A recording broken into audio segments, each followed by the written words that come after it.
le facteur décisif, c'est le team. Même j'ai parlé avec beaucoup de founders de Y Combinator qui ont été appelés par Y Combinator. Ils leur disent bonjour, oui, on veut que vous rentrez chez Y Combinator, mais vous devez changer votre idée. Ok.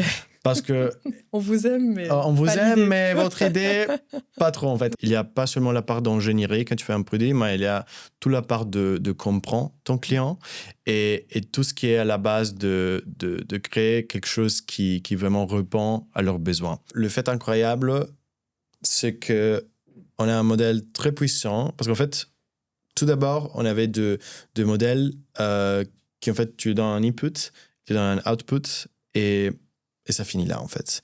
Mais maintenant, on a créé une nouvelle architecture qui a commencé par OpenAI, qui imite les raisonnements humains. En Europe, pas seulement en Suisse, on a cette décision qu'on n'aime pas trop le changement.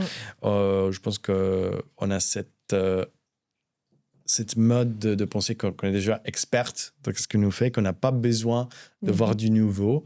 En fait, open source, on ne le voit pas, mais en fait, c'est une très belle expression du marché libre et du capitalisme même.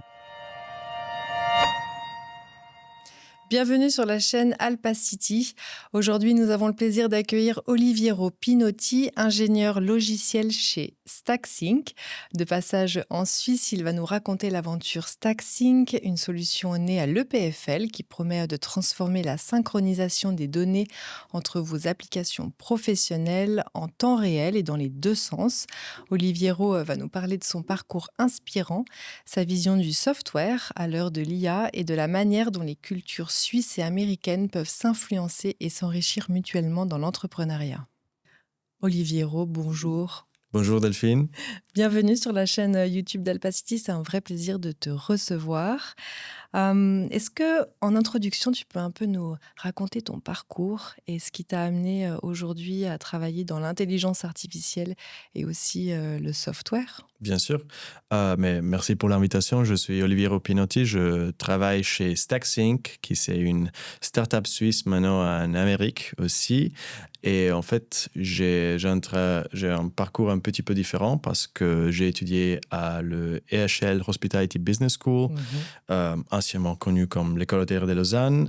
Mais en même temps, je suis ingénieur et j'ai conçu et j'implémente de software dans l'intelligence artificielle et dans le flux de travail pour le gros entreprise, pour automatiser tout ce qui est la synchronisation des data et aussi l'automatisation de processus entre eux. Ouais.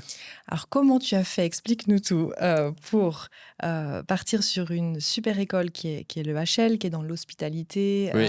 l'art de vivre, pour ensuite devenir ingénieur software. Est-ce que tu es allé dans une autre école ou tu as fait plutôt ça en autodidacte ? Alors, en fait, c'était plutôt autodidacte. En fait, j'ai déjà commencé quand j'étais un peu plus petit, avant le HL. Mais après, je décidais encore d'aller à l'EHL parce que je pense que l'EHL te donne un peu plus un truc humain pour faire un produit. Parce qu'en fait, il n'y a pas seulement la part d'ingénierie quand tu fais un produit, mais il y a toute la part de comprendre ton client et tout ce qui est à la base de créer quelque chose qui vraiment répond à leurs besoins. Et ça, je pense que dans un business school comme le HL, il t'apprend vraiment ça très bien.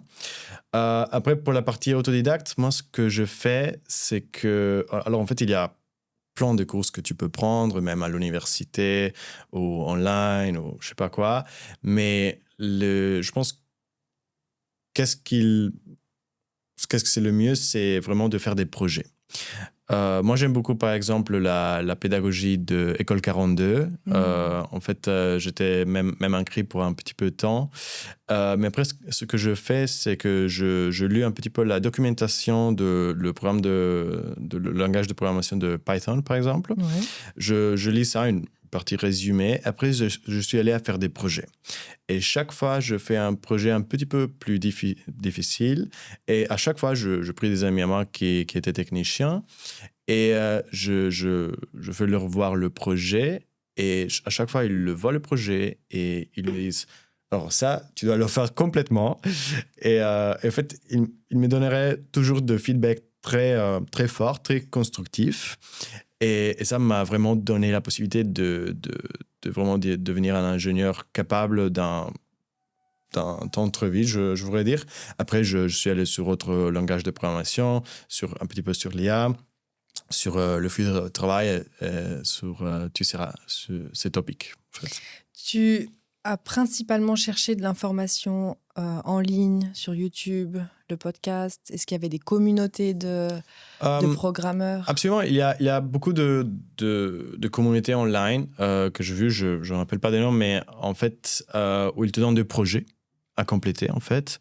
Ils te donnent très peu d'instructions. Ouais. Alors, c'est vraiment à toi de voir, et de chercher, et de trouver les infos. Et moi, je pense que cet apprentissage actif, c'est beaucoup plus profitable dans le long terme. Et vraiment, il te donne une méthodologie pour apprendre qu'il va te servir pas seulement dans la programmation, mais je pense dans tous les endroits où tu dois continuellement apprendre. Qu'est-ce qui te motive au quotidien dans tes activités ou dans la vie? Je pense que ce serait vraiment... Moi, je n'ai pas beaucoup de hobbies. Je suis vraiment... La plupart du jour à travailler, je pense que c'est vraiment de créer quelque chose qui a un impact énorme, que peut être sur le quotidien de personnes, qui peut être sur les entreprises, mais vraiment d'apporter un changement significatif et vraiment d'aider les entreprises à automatiser des processus et vraiment leur révolutionner dans quelquefois. Alors, tu as ce projet, tu partages déjà ta vie entre la Suisse et les États-Unis et peut-être d'autres parties du monde. Et je crois que tu vas t'y installer tout prochainement pour de bon, en tout cas pour une plus longue durée. J'avais envie de faire un petit décryptage d'actualité et profiter du fait que tu vis en fait cette vibration américaine. Bien sûr. Dans le digital, pour nous, c'est important. Il y a eu dernièrement DeepSeek. Personne n'a pu échapper à cette actualité. Je voulais avoir un petit peu ton retour sur comment tu perçois cette émergence de DeepSeek et puis comment l'industrie de l'intelligence artificielle a réagi, peut-être aux États-Unis en commençant par là ou ailleurs. Alors en fait, je pense qu'on est d'un moment très particulier. Voilà, carrément, cette nouvelle est sur la bouche de tous maintenant. Mais alors... Vraiment, le fait incroyable, c'est qu'on a un modèle très puissant. Parce qu'en fait, tout d'abord, on avait deux modèles qui, en fait, tu donnes un input, tu donnes un output, et ça finit là, en fait. Mais maintenant, on a créé une nouvelle architecture qui a commencé par OpenAI, qui imite les raisonnements humains. Et ça, c'est le Reasoning Models de OpenAI qui a été commencé par O1. Et en fait, cette architecture complètement nouvelle qui en fait, tous les membres veulent savoir comment il fait. Et il nous donne la possibilité d'avoir de résultats sur le benchmark, spécialement de mathématiques, de coding, de tout ce qui est ça, qui sont beaucoup trop hauts. Parce qu'en fait, ce qui se passe, c'est que le modèle, il va s'appeler lui-même. Il va faire tout d'abord un programme de qu'est-ce qui est le problème, quelles sont les parties. Après, pour chaque partie, il va faire une nouveau input et output. Et à la fin, il va prendre tous les outputs et le mettre ensemble pour te donner une réponse. Ouais. Et ça, c'est vraiment une très grande innovation. C'est une très grande innovation parce que jusqu'à ce moment, ce qu'on a fait pour faire le modèle plus intelligent et mieux, c'était vraiment de les entraîner sur des data plus grands, sur des serveurs plus gros, encore plus puissants. Et en fait, ça a une limite jusqu'à un certain point.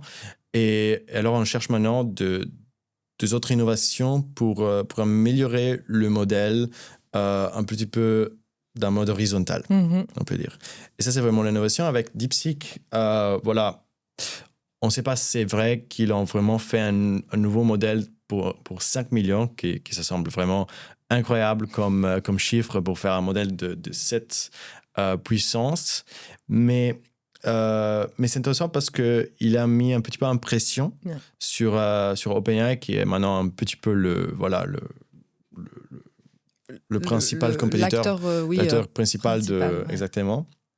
Et même aussi parce qu'ils sont dans un moment très, très important parce qu'en fait, ils cherchent de lever 500 milliards. Voilà, c'est ce que j'allais Et dans dire. le même temps, un modèle très puissant, il arrive avec seulement 5 millions de coûts. C'est vraiment important, mais je pense qu'on est encore très, très loin de voir la vraie possibilité de ce modèle. Je pense qu'on verra dans les prochains mois beaucoup de nouvelles innovations dans l'architecture de ce modèle. Et comment tu as un petit peu analysé la réaction d'OpenAI et de son cofondateur Sam Altman sur la manière dont il a répondu à DeepSeek? Parce que j'imagine qu'en termes d'image et de storytelling pour les États-Unis, Bien sûr, ça bouge un petit peu carrément. les choses. Ouais, en fait, je pense qu'une semaine après, ils ont ouvert un nouveau modèle. Je pense que c'était O3 Mini et O3 O3 Mini, High exactement. Ouais. et tout ça. On ne sait pas s'ils voulaient faire ça même, mais vraiment, c'était un petit peu en réponse. Et on voit des très bons résultats sur ce modèle aussi. Après, maintenant, c'est vraiment leur objectif maintenant, c'est de construire ces data centers énormes dans les États-Unis, même dans d'autres parties du monde, pour en fait entraîner ce modèle gigante sur de quantités de data. Parce qu'en fait, quand on fait un modèle d'intelligence artificielle, on a deux étapes. Le premier, c'est le pre-training, où on prend en fait une partie du web, en fait, ils sont de pages web, et on les donne au modèle. Et on les entraîne sur ça. En fait, à la fin de ce modèle, on ne peut pas l'utiliser comme on utilise toujours ChatGPT parce qu'en fait, quand nous demande une demande à lui, il va nous répondre avec un site web. Parce que ça, c'est aussi, il est entraîné. Et après, il y a la deuxième partie, comme la partie le plus important, c'est le training, où en fait, on prend cette premier modèle et on continue les entraîner, mais sur des conversations. Alors en fait, c'est qu'OpenAI fait et qu'il prend des humains, qu'il écrit plus ou moins une centaine mille de conversations où il y a un input et output, et le donne à le modèle. Et le fait incroyable, c'est que on peut avoir des réponses humaines, mais on peut même utiliser toutes les informations qu'on a prises dans la première étape. Et ça, c'est vraiment l'innovation qu'on a eue avec les modèles. Il y a un autre point qui me semble important, et on en parle beaucoup dans l'IA, c'est les modèles open source. Oui. Et notamment DeepSeek est un modèle open source. Je ne sais pas Exactement. si tu l'as testé d'ailleurs. Oui, absolument. Je testais. Je le testais avec des endroits de coding et avec d'un face comme ça. Je pense qu'il y a d'autres modèles encore plus puissants dans cette façon, mais je pense qu'il y a beaucoup de possibilités à l'utiliser dans tout ce qui est data et même pour quelle industrie en fait. Tu parlais tout à l'heure que tu avais cette double compétence qui était business, donc comprendre le client, et plutôt la partie ingénieur, et pardon, je vais dire geek, pour bien montrer, bien schématiser les deux. Parfois, j'ai l'impression que quand des geeks sortent des modèles, et puis là, j'ai un peu en tête Mistral, qui est aussi un modèle open source, par rapport au client final, je me dis, quelle est son alternative du fait d'utiliser un modèle qui est presque click and play avec un modèle qui semble plus difficile à mettre en place. Enfin, quelle est un peu ta vision là-dessus, et comment les acteurs devraient se placer en fait pour faire concurrence à OpenAI ou autre? En fait, je pense que tu as pris exactement le but du open source. En fait, quand on parle de open source, on s'imagine en fait de non-profit qui crée du software pour tous. En fait, open source, on ne le voit pas, mais en fait, c'est une très belle expression du marché libre et du capitalisme même, parce qu'en fait, qu'est-ce qu'on fait avec l'open source? On crée du software, mais en fait, le software, le code, il ne va pas résoudre des problèmes. L'un des exemples mieux, c'est Linux, par exemple, que c'est le système opératif le plus utilisé au monde. C'est utilisé sur 96% de tous les systèmes opératifs de serveurs. C'est utilisé pour Android. C'est utilisé dans tout le monde. Mais en fait, tu peux utiliser seulement s'il y a après une autre boîte qui arrive et il le fait dans un service que tu peux utiliser. Et c'est un peu ça le même avec Mistral. Tu vas pas même faire l'hosting de ton modèle toi-même parce que c'est très compliqué de le gérer, de le faire. Voilà. Sinon qu'en fait, que tu es un expert de ça. Mais la plupart des fois, tu vas utiliser un autre compétiteur qui prend ce modèle et il fait toutes les optimisations, il le rend vraiment utilisable par toi et qu'il vraiment il résout des problèmes. Et carrément, si on a un modèle open source, voilà, le consommateur moyen, il va pas prendre tout le truc de l'installer sur sa machine. Après, sa machine n'est pas puissante pour l'utiliser. Alors, on arrive toujours avec code. Après, on arrive tous une chaîne de compétiteurs qui le rend utilisable pour toi. C'est pour ça que je pense que Google est plutôt bien placé dans cette course parce qu'en fait, ils ont tout d'intégré. Et je trouve que c'est assez Absolument. puissant. Pour des players comme AWS, Amazon Web Services et GCP, Google Cloud Platform, ils sont en fait très heureux de ça. Même Azure, qui c'est une partie de Microsoft pour tout ce qui est hosting, ils ont une partnership avec OpenAI où ils peuvent utiliser leur modèle sur leur infrastructure. Il y a beaucoup à faire avec ça. Ouais. Il y a aussi, je ne sais pas si tu as suivi les conférences ou prises de parole de Yann LeCun. Oui, absolument. Ouais. Qui défend en fait ce modèle open source et qui pense que c'est le futur de l'intelligence artificielle. Oui. Comment toi, t'imagines ces modèles open source transformer le monde de l'IA et comment en fait ça pourrait se faire avec cette problématique que tous les autres modèles sont quand même réservés pour des gens qui ça coûte plus cher déjà quand tu installes des serveurs, etc. Et puis tu dois avoir des compétences dans l'entreprise vraiment spécifiques. Absolument. Mais je pense que Yann LeCun a complètement raison parce qu'en fait, avoir des modèles open source, ça va nous donner la possibilité de créer vraiment de modèles spécifiques pour chaque domaine et pour plein de startups, plein de nouvelles entreprises, de rentrer dans le marché, créer vraiment de trucs qui vraiment résolent le problème des utilisateurs. En fait, ce qu'on est passé avec, par exemple, Facebook. Facebook, je pense qu'il était le premier à faire un modèle open source avec Llama 3.5b. Exact, ouais. Et Llama a été utilisé comme la base de beaucoup de modèles qui maintenant ils sont utilisés pour faire de la vision, pour faire dans quel domaine tu veux. Et il en fait un modèle qui est puissant et qui est aussi très économique et qu'on peut utiliser pour beaucoup de trucs. Alors, je pense que si tu crées un nouveau modèle et tu le fais open source, tu donnes vraiment la possibilité de créer beaucoup d'innovations. Après, tu vas recevoir ça parce que, en fait, après tu vas recevoir des contrats pour le mettre sur de hosting platforms ou tout ça, en fait. Alors, je pense qu'il y a beaucoup de retours sur ça. C'est une stratégie différente, mais au même niveau que faire ton modèle propriétaire. Ouais. Bon, Yann LeCun soulignait le point aussi des différences culturelles parce que le modèle américain aussi, c'est un modèle américain dans la culture américaine aussi. Alors, on en est bombardé par les films ou d'autres choses. Mais en Suisse, on a aussi une culture et c'est pas retranscrit dans ces modèles d'IA et de leur compréhension du monde. Est-ce que ça, tu penses que c'est aussi un point important dans ces modèles d'intelligence artificielle, on va dire, là on parle de plutôt générative, mais c'est au point culturel? Je pense que oui, il y a je pense, deux points importants dans le modèle open source. Le premier, c'est en fait sur un aspect aussi éthique. En fait, on voit qu'il y a plusieurs modèles qui ont de bias. Voilà, tu peux pas demander tous à DeepSeek comme même à des autres modèles. Et alors, il y a vraiment un bias sur comment il te répond et comme il te répond à certaines questions. Et voilà, sur un deuxième point, c'est aussi de safety, clairement, parce qu'on ne veut pas qu'un modèle, il va t'entraîner pour faire une bombe ou je ne sais pas quoi. Et c'est un petit peu un problème sur le modèle open source parce qu'en fait, toute personne, il peut le prendre, il peut changer l'architecture, il peut changer le training. Et tu sais pas qu'est-ce qui se passe après, tu vois.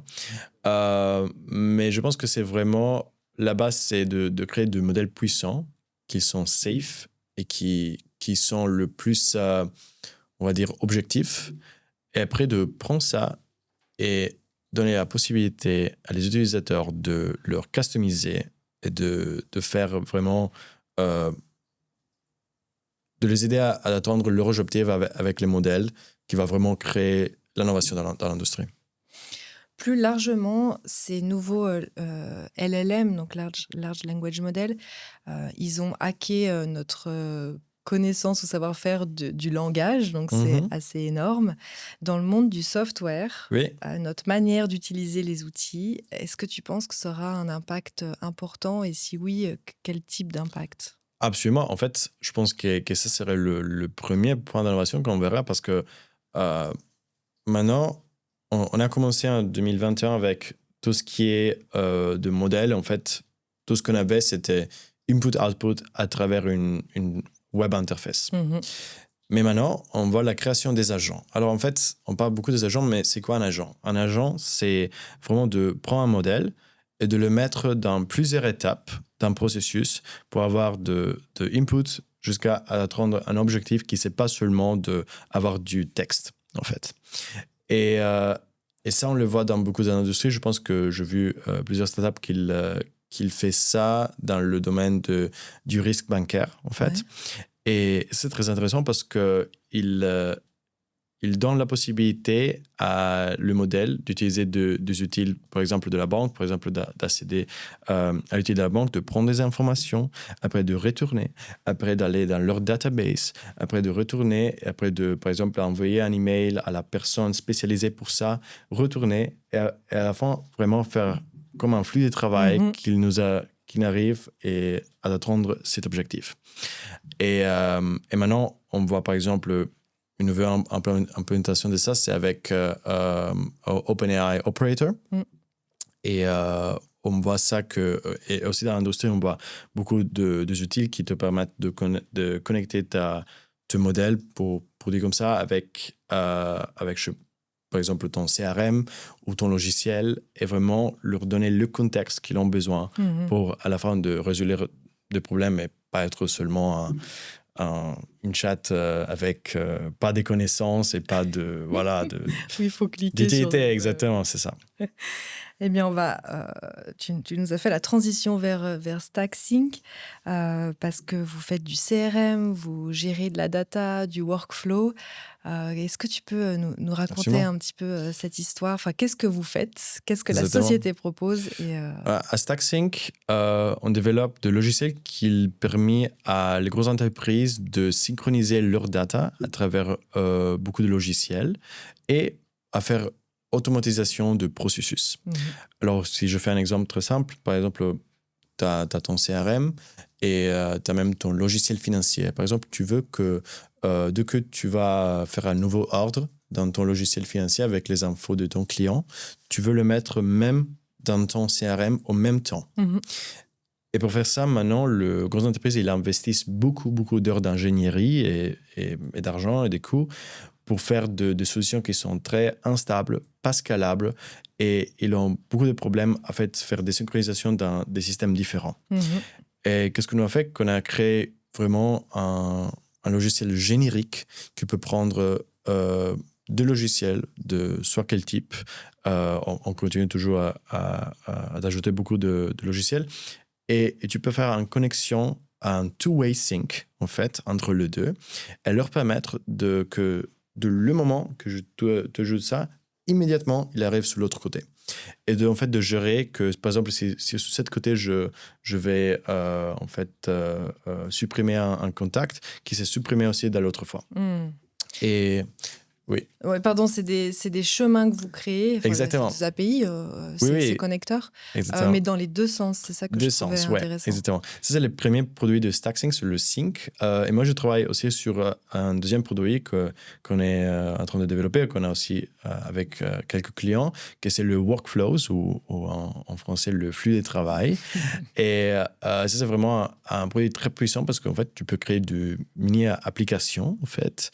Et tu peux vraiment donner la possibilité d'une manière scalable de automatiser de processus qu'il arrive toujours dans ton entreprise avec sécurité, avec une interface très simple à utiliser pour tous et qui est vraiment scalable. Qu'est-ce que l'IA, justement, change dans ce workflow? Parce qu'on parle beaucoup d'autonomisation. Exactement, c'est ça, Où c'est est-ce ça. qu'on peut aller? Jusqu'où on peut aller? Alors en fait, moi je suis là en train de développer une nouvelle feature pour cette workflows. En fait, maintenant tu dois encore le peu contrôler manuellement, alors tu dois donner chaque étape.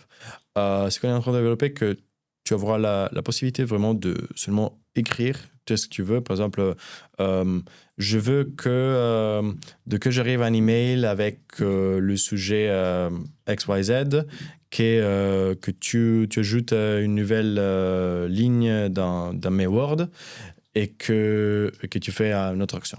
Ok. Et tu peux seulement l'écrire. Il veut faire tout pour ça. Il veut se connecter au juste connecteur et faire tout pour ça visuellement.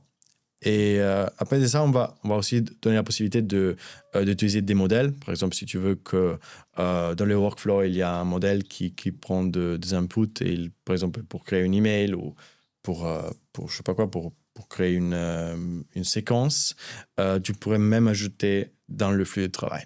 Ouais.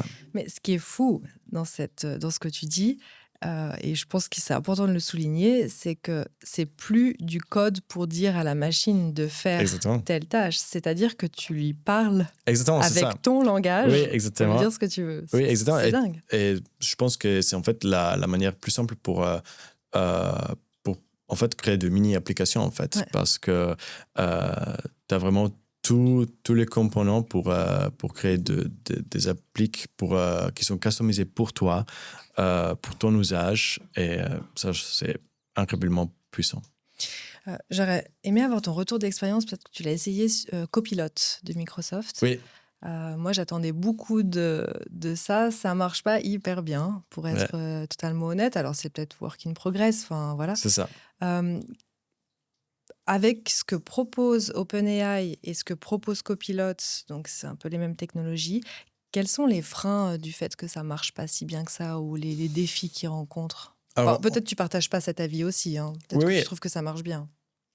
Non, je partage cet avis. Alors, on doit se rendre compte que en fait, cette entreprise, ils sont de gros tech, mais en fait, ils sont de gros tech. Ouais. Ça veut dire qu'ils ont une structure très grande qui ne leur permet pas de faire des innovations très vite. Et ça nous donne le problème qu'ils ont vraiment beaucoup de compliance et beaucoup de safety à faire qui les autres startups doivent pas faire. Et éthique aussi. Et aussi éthique. Et clairement, avec cette modèle, ils doivent le mettre avec beaucoup de, en fait, des limites, des restreintes.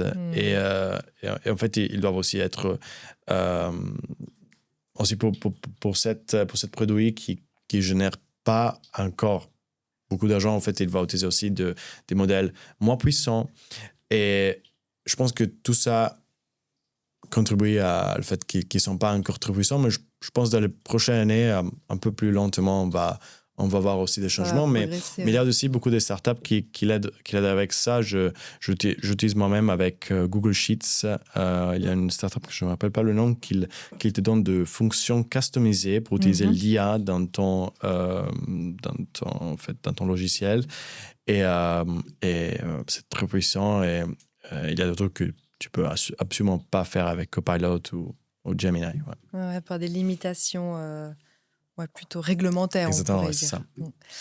ça. On est très fiers je dis on parce que de StackSync, parce que c'est une start-up, dis-moi si je me trompe, mais qui est née à l'EPFL. Exactement. Ouais. Est-ce que tu peux nous raconter un petit peu cette aventure, nous faire rêver? Absolument, carrément.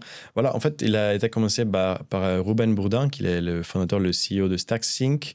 En fait, il avait aussi travaillé dans le data et il était à l'EPFL pour son master. Et lui, même que moi, il avait étudié à une business school, en fait, à Saint-Gall. Et après, il était pour son master à l'EPFL. et il avait commencé à travailler sur ça avec un autre ingénieur. Je pense, une année après, il a connu son cofondateur, Alexis Favre, qui est le CTO maintenant, voilà, le Chief Technical Officer. Et après, un petit peu après ça, ils ont fait la demande pour rentrer dans Y Combinator, qui a été accepté. Et au début du dernière année, en 2024, ils sont allés à San Francisco, ils ont commencé leur aventure là. Et voilà. Et maintenant, ils sont... Là, on a une partie du team toujours en Suisse parce que en fait, on a toujours de liens très, très forts avec la Suisse, mais même un team aux USA où on s'élargit avec des enterprises et en fait d'un écosystème qui nous aide.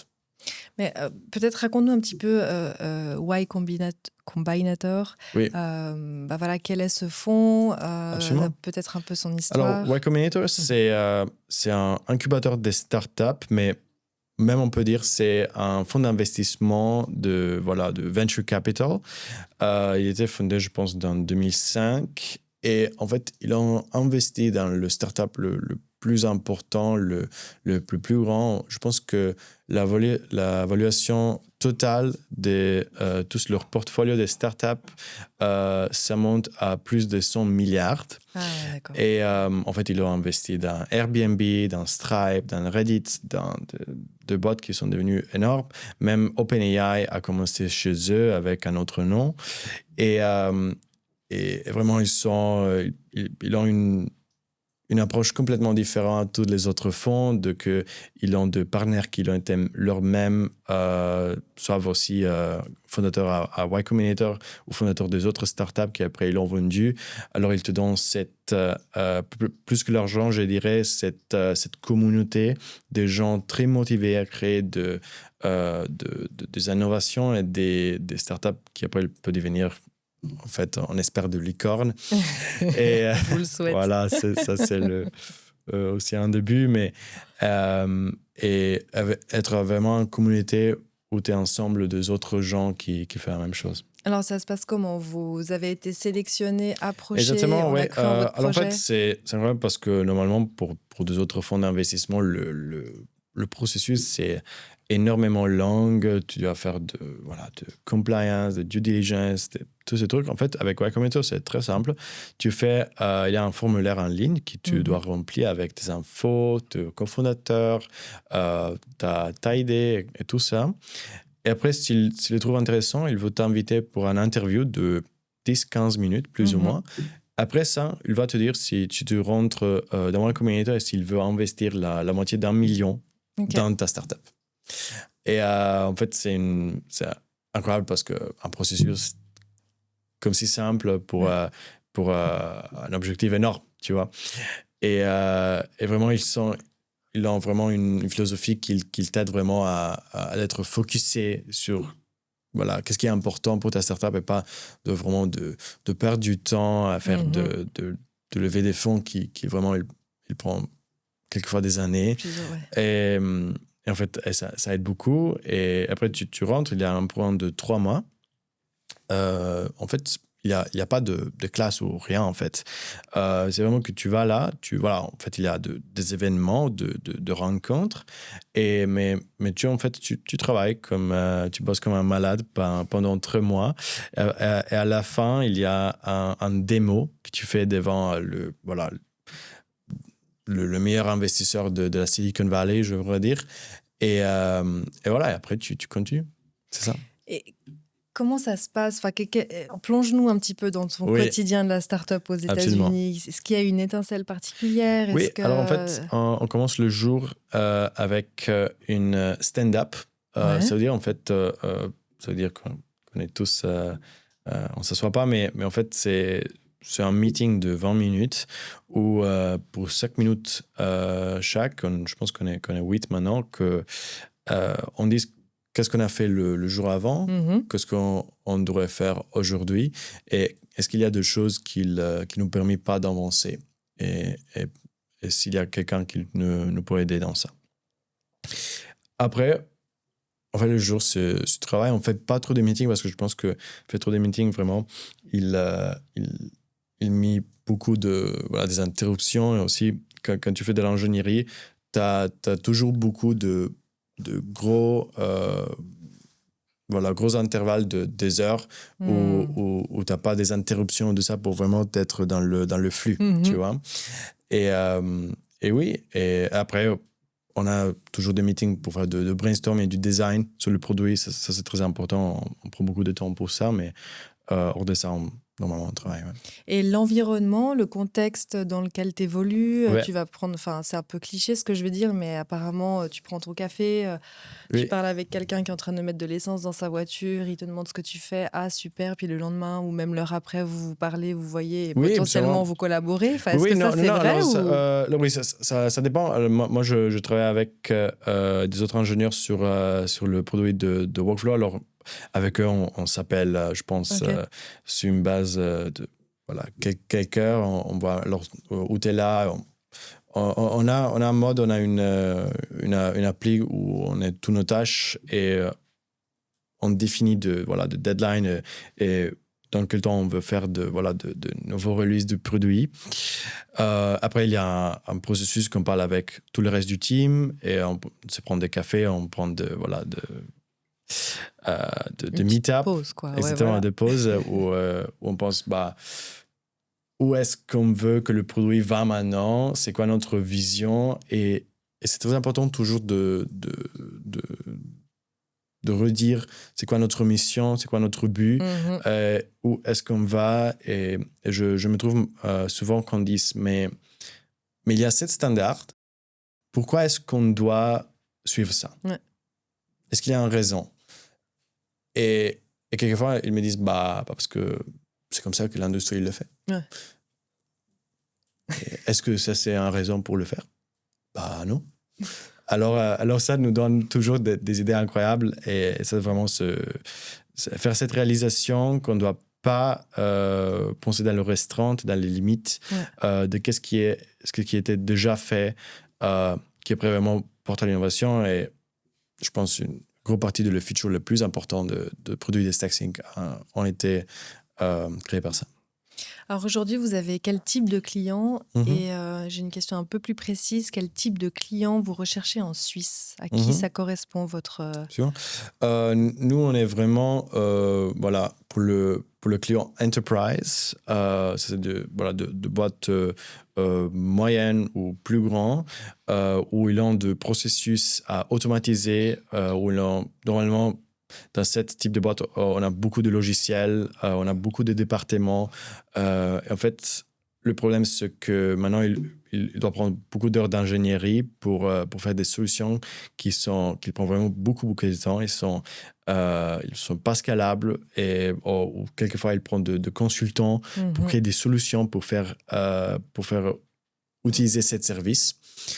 Et nous, on pense que ça doivent pas être, et on pense que ils doivent être faciles de connecter, c'est utile, et vraiment d'automatiser cette vie. On pense pas parce qu'on n'a pas besoin de le consultant pour utiliser cette software. Le software, il doit travailler par nous, pas l'autre côté, et ça qu'on apporte dans le produit.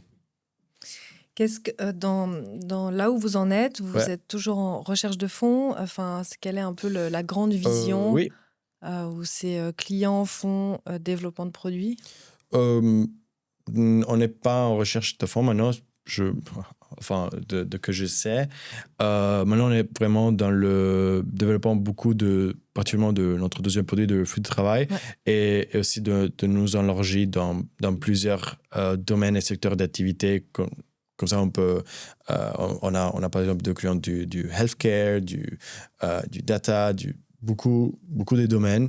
En fait, on cherche maintenant d'aider plusieurs clients dans d'autres domaines et en fait de comprendre ces domaines pour leur donner en fait de solutions personnalisées. Les clients dans le workflow, pour toi, ça correspond plus à des petites entreprises ou déjà d'une entreprise Déjà, avec un petit peu beaucoup de des entreprises plus collaborateurs? grandes qui ont une personne fixe, qui est ingénieur, parce que même si tu as tous ces logiciels un peu plus compliqués, par exemple comme Salesforce ou des autres CRM qui sont normalement utilisé par de boîtes un peu plus gros. Tu as normalement un ingénieur. Alors, normalement, nous, on s'en face directement avec les ingénieurs de l'entreprise, Ok. mais même aussi avec le, le personnel à la partie business. Oui, alors, mais la plupart des fois, c'est avec aussi des ingénieurs qui utilisent notre produit. Ouais. J'ai l'impression que vous avez une approche qui est assez intéressante où tu peux installer votre software Mhm. à tout niveau, même si l'entreprise n'est pas totalement digitalisée. Est-ce que je me Absolument. trompe ou ouais. Non, non, tu es complètement correct. Même si tu es en fait un restaurant et tu as, en fait, t'as une interface où tu as tous tes ordres du jour, euh, et même par exemple, tu as une personne qui te fait le marketing, vraiment, tu aimes avoir des infos sur quels sont par exemple le plat qui sont le plus aimés ou même pour avoir de l'intelligence sur toutes ces infos qui ne sont pas utilisées, tu vois. Mhm. Et avec Saxing, tu peux le connecter avec des autres outils qui te permettent d'utiliser cette info pour faire des décisions de business, de marketing et surtout tout le business. Ouais. Sans insister trop sur la comparaison, mais je suis assez Oui, curieuse. Tu sais, on dit souvent qu'en Suisse, on n'est pas des early adopters. oui. Quand vous installez vos produits, enfin vos services ou solutions dans les entreprises, est-ce que tu vois une différence dans l'adoption si tu es une entreprise américaine ou suisse? Alors là, tu as pris un point parce qu'en fait, je pense que ça, c'est un peu la différence aussi de faire des startups en Suisse ou en Amérique. En fait, en Suisse, on voit que la plupart des fois, de installer d'autres solutions, c'est un coût. Ouais. On le voit comme un coût. Voilà, on voit tout le négatif sur installer une nouvelle solution, mais on ne voit pas que ça, c'est un investissement, tu vois. Mais aux États-Unis, c'est vraiment voir de nouvelles solutions comme un investissement qui nous va apporter des avantages de productivité, de nouveaux clients, et tout ça. Alors ça carrément nous donne vraiment un avantage sur le client américain parce qu'ils sont plus, pas, je peux dire, moins averses au risque Ouais. On qu'en teste, Suisse. quoi. Ouais. Exactement. Et c'est un peu plus risquant. Et aussi dans la possibilité à d'autres startups de faire voir leurs produits et vraiment de s'installer. Et ça, on le voit. Et en fait, c'est présent même dans l'acquisition de clients, mais même dans le faire startup aussi. Mais j'avais cette impression qu'aux États-Unis, il y avait quand même une population à deux vitesses et aussi dans la digitalisation. Oui, Des fois, on est très étonné de voir des systèmes américains où on se dit, mais attends, c'est eux les oui. pros du digital. Et des fois, ils sont très, très avancés. Euh, Est-ce que le niveau de maturité digitale des entreprises, Oui. tu vois une différence et notamment après pour intégrer vos produits? Alors en fait, c'est généralement oui. Après, il y a des différences parce que vraiment, si tu es dans les grandes cités comme San Francisco, Ouais. New York, là, vraiment, tout c'est tech, tout c'est ultra automatisé, tout c'est ultra digital. Si tu vas dans une petite région, dans les États-Unis, peut-être que tu vas être même ils n'ont pas un software pour faire leur comptabilité, tu Ouais. vois. Et alors, c'est vraiment, il y a deux fois, mais généralement, je dirais oui. Et aussi, il y a cette attitude à vouloir changer le business, à vouloir l'améliorer. Mais en Europe, pas seulement en Suisse, on a cette décision qu'on n'aime pas trop le changement. Mhm. Je pense qu'on a cette mode de penser qu'on est déjà experte dans ce que nous fait, qu'on n'a pas besoin de voir Mhm. du nouveau. Et ça vraiment limite un petit peu, je pense, la croissance que les entreprises en Suisse et en Europe peuvent avoir euh, que les entreprises en Amérique. Ouais. Est-ce que tu penses que ça peut être un danger pour nous, Suisses, qui sommes très, très bons justement dans cette gestion du risque? Mhm.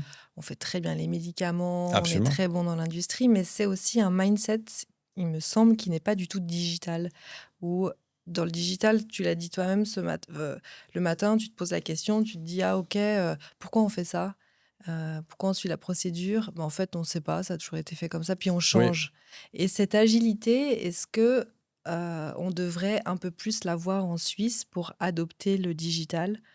ou pas finalement? Est-ce qu'on doit rester ancré dans ce qu'on sait faire et bien faire? Carrément, absolument, on doit adopter ça et même parce que si on veut qu'on crée des innovations et que le startup, il veut rester en Suisse et qu'il veut vraiment se développer en Suisse et s'enlargir, on doit leur donner la base des clients possible et, l'infrastructure, voilà, l'environnement pour faire réaliser ça, en fait. Mhm. Parce que sinon, ils vont dire, bah, voilà, sinon je peux aller en Amérique, je peux aller en Asie, où ils ont vraiment une approche complètement différente à ça.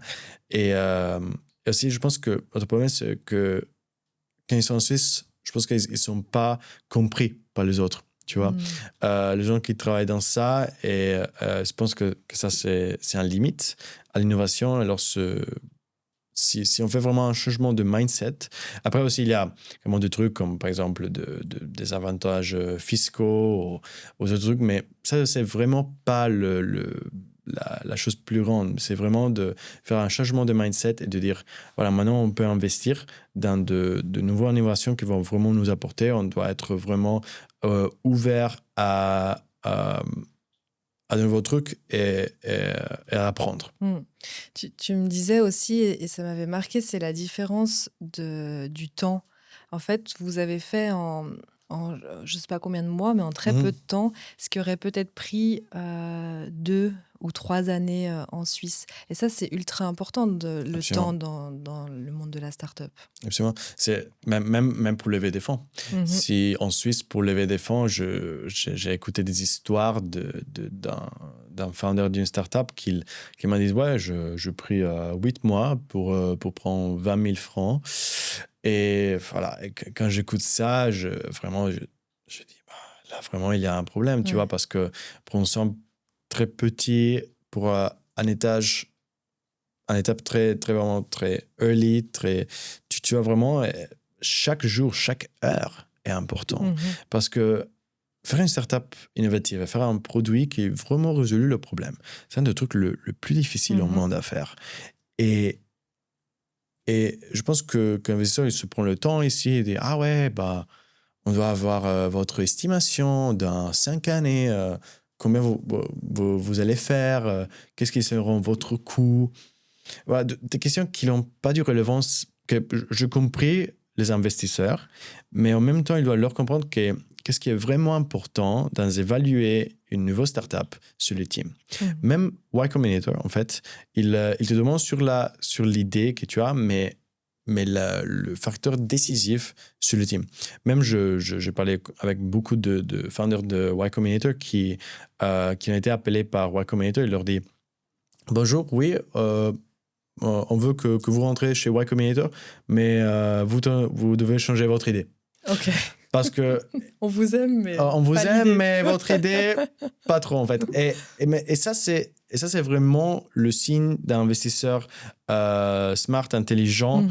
parce qu'il reconnaît que si cette idée va pas, tu vas seulement un temps tomber sur la correcte idée.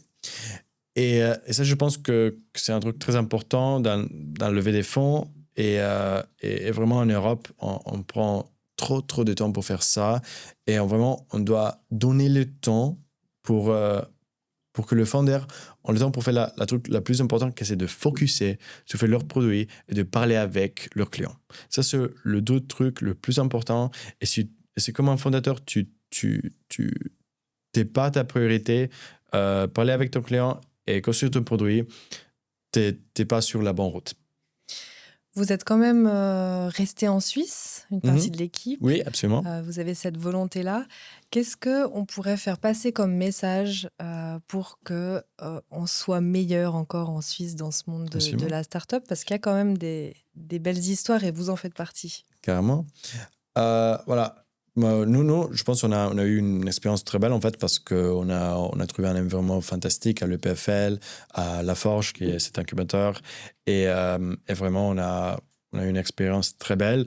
Ce que je pourrais dire, c'est vraiment de s'ouvrir mentalement, Mm. de ne pas juger très très au premier moment, aussi aux parents de founders, carrément, parce que les founders, il y a souvent de parents qui vont leur dire bah, tu fais quoi là? Parce que bah, tu prends un job. Et même, je pense que c'est très important dans l'université, parce que l'université, c'est le point le plus important où le founder, ils sont créés, ils trouvent des autres co-founders et ils commencent leur aventure. Alors, dans l'université, je pense qu'il doit avoir une très, très, très forte éducation sur ça. On a vu récemment, il y avait Y Combinator à EPFL, et moi, je pense que c'était un événement incroyable. Je ne suis pas allé, mais je parlais avec beaucoup de gens qui sont allés. Et eux, ils donnent exactement le bon message. Et vraiment, on doit créer un dream, une inspiration dans cette founder. On doit le laisser aller à la maison et dire ah, mince, maintenant je ne peux pas dormir, maintenant je dois vraiment commencer à faire ça maintenant. Et ça, c'est vraiment tu crées vraiment le changement. Les conditions Ouais. et le mindset qu'il faut avoir, l'état Exactement, d'esprit c'est pour en fait être dans le futur et non plus dans le passé. C'est absolument ça. Ah, c'est génial. Est-ce que tu aurais une personne à nous recommander qu'on pourrait inviter sur la chaîne YouTube d'Alpacity? Oui, je pense que je connais aussi cet autre fondateur. Je ne sais pas si c'est là, mais il est Hassan. Je ne me rappelle pas de son last Nom de name. famille. Je peux te donner Tu me après. diras plus tard, je le mettrai Exactement, dans la description. d'une startup aussi de Y Combinator qu'il a commencé ici. Ah, génial. Et il est un genre aussi très, très intelligent, très incroyable. Ouais. Magnifique. Il y en a plein. Il faut juste qu'on Bah ouais, qu'on les trouve. C'est ça, exactement.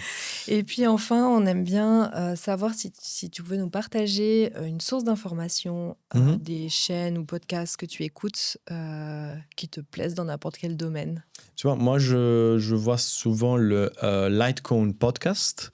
Ça, c'est un podcast en anglais de Y Combinator, en fait. Et il parle de tout ce qu'on a parlé aujourd'hui, de start-up, de AI, de tout ce qui se passe dans le domaine de l'innovation des startups. Et ça, je trouve, c'est une source d'information fantastique.